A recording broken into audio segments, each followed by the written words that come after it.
আপনারা দেখতেছেন যে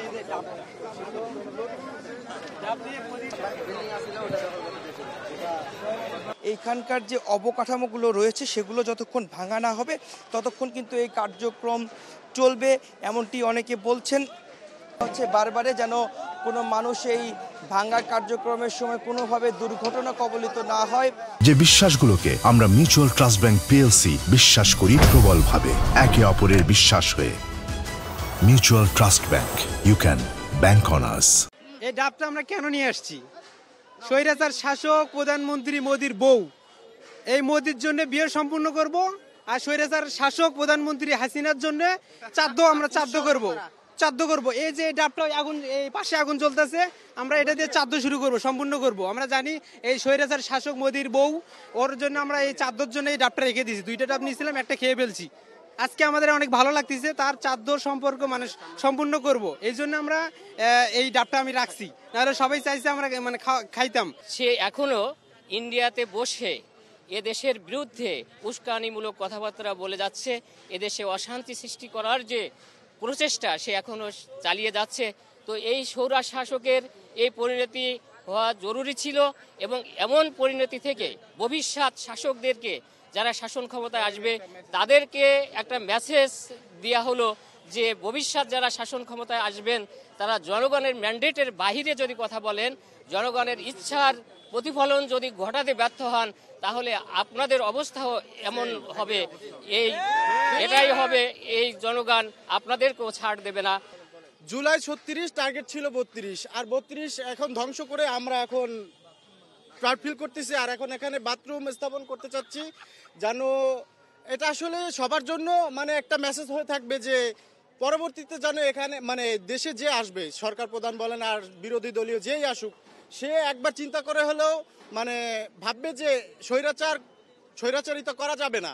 স্বৈরাচারিতা করলে তাদের পরিস্থিতি এরকম হতে বাধ্য হবে। ফ্যাসিস্ট খুনি হাসিনা বিগত 17 বছরে বাংলাদেশের অবস্থা যেমনিভাবে ধ্বংস করেছে, তার দল আওয়ামী লীগকে ধ্বংস করেছে, সে বাংলাদেশের অর্থনীতিকে ধ্বংস করেছে, বাংলাদেশের রাজনীতিকে সে ধ্বংস করে দিয়েছে।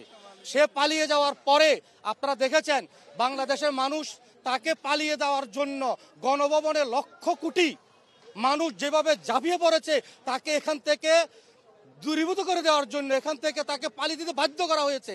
কারণ সে ছিল বাংলাদেশের মানুষের কাছে একজন আবু জাহেল, সে একটা খুনের রাজ্য পরিচালনা করতে চেয়েছিল। সেই জন্য বাংলাদেশের মানুষ এই বাড়ি ধ্বংস করে সেটা পরিণত করেছে যে এই দেশে কোনো ফ্যাসিস্টের জায়গা হবে না। যদি কোনো আওয়ামী লীগের নেতা আবারও কোনো ষড়যন্ত্রের সাথে সম্পৃক্ত হয়, তাহলে এই বাড়ির মতো তাদের বাড়ি ধ্বংস পরিণত করে দেওয়া হবে ইনশাআল্লাহ। আজকের এই ক্ষোভের বই প্রকাশের মূল কারণ হচ্ছে বিগত 16-17 বছর মানুষ তাদের নিজস্ব ভোটাধিকার প্রয়োগ করতে পারে নাই। যে তিনটা নির্বাচন হয়েছে, কোনো মানুষ তার ভোট দিতে পারে না। আমিও আমার নিজের ভোট দিতে পারি নাই। আমি যখন ভোট দিতে গেলাম তখন শুনি ভোট হয়ে গেছে, আমাকে ভোট দিতে দেয় নাই। সুতরাং এবং দিনের ভোট রাতে হয়েছে। এই যে ক্ষোভ মানুষ তার ন্যায্য অধিকার থেকে বঞ্চিত হয়েছে। এই বঞ্চিত হওয়ার কারণে আজকের এই যে বুলডোজার কর্মসূচি।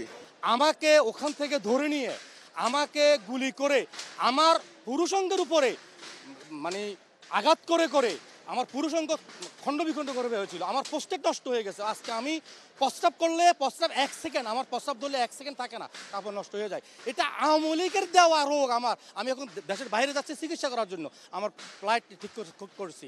এই যে আজকে 17 বছর এরকম আমার মতো কত হাজার লক্ষ মানুষকে অঙ্গহানি করা হয়েছে, অনেক মাকে বিধবা করা হয়ে সন্তান হারা হয়েছে, স্ত্রীকে বিধবা করা হয়েছে, সন্তানকে পিতহারা করা হয়েছে। এরপরও 17 বছর পরে মানুষ ফুঁসে উঠেছে, গণভবনে ঝাঁপিয়ে পড়েছে। শেখ হাসিনা গতকালকে রাত 9টার সময় যে বার্তা দিছে আমাদেরকে, সেই বার্তা পেয়ে আমরা এখানে আসছি। শেখ হাসিনার প্রতিটা বাপের বাড়ির, শেখ হাসিনা বলছে যে ওনার বাপে নাকি নিজের হাতে এই বাড়িটা করছে বা নিজের হাতেই করছে, প্রতিটা ইট নাকি বসাইছে। তা আমরা জনগণরা নিজের হাতে একটা করে, এখানে 18 কোটি মানুষ, তো 18 কোটি তো ইট হবে না, ঠিক আছে? তো এর জন্য দুঃখ প্রকাশ করতেছি যে 18 কোটি ইট দেওয়া এখান থেকে সম্ভব না। হ্যাঁ, তো যে ইট আছে সেগুলো নিয়ে আপনারা বাড়িতে নিয়ে রেখে দেবেন।